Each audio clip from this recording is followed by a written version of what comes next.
भने ए 3 महिना गयो कि गएन दोस्रो 3 महिना भित्र बनाएको छ भने बी अप्रिल मे जुनमा बनाएको छ भने बी यो अल्फाबेटको कुरा गर्दै छु है तेस्रो 3 महिना भित्र बनाएको छ भने सी जुलाई अगस्त सेप्टेम्बरमा बनाएको छ भने सी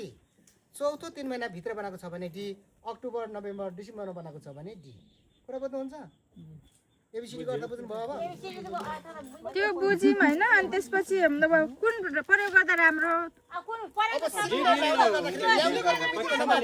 हैन यो 26 भने त्यो भन्दा माथि 27 28 29 30 31 32 33 नम्बर अनुसारको के एकैछिन है सुन्नुस् है 36 लेखेको सिलिन्डरहरु अहिले बजारमा आइराखेको छ त्यो भन्दा माथिको छैन सबैभन्दा नयाँ सिलिन्डर भनेको कतिको रहेछ त 36 लेखेको नयाँ 36 अहिले हेर्छु म सिलिन्डर नयाँ भयो भने त्यो त अब पुरानो सिलिन्डरमा ग्यास भरेर पठाइदिए नि हुन्छ त्यो नयाँ तपाईले अर्को नयाँ भयो त तर भाडा त त्यही नै भयो नि त्यही भो तर कति रहेछ नम्बर हेर्नु त डेट त त्यसै थाहा भयो नि अहिले बल्ल पनि डेट भन्ने संसारले थाहा भएको छैन अन्त आधा सगाएर बल्ल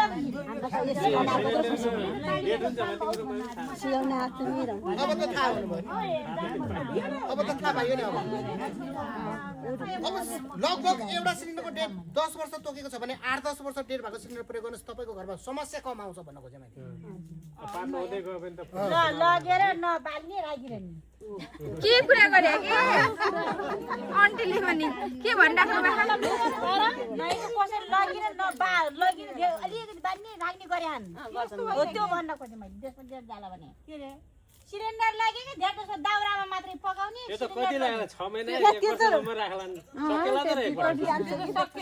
नै त्यसको त डेढ हुन्छ के 3-4 वर्ष अब हेर्न पर्यो उसको सिलिन्डरको के 1 वर्षसम्म राखे पनि केही भएन तर डेट हेरेर राख्नु पर्यो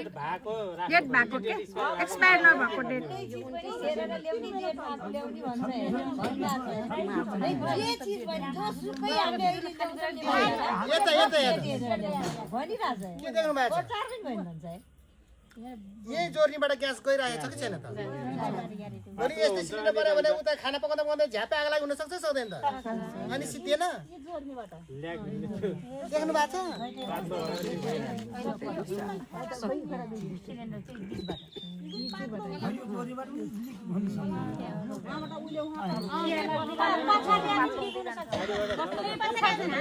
देख्नु भएको छ बाटो हुँदै जान्छ त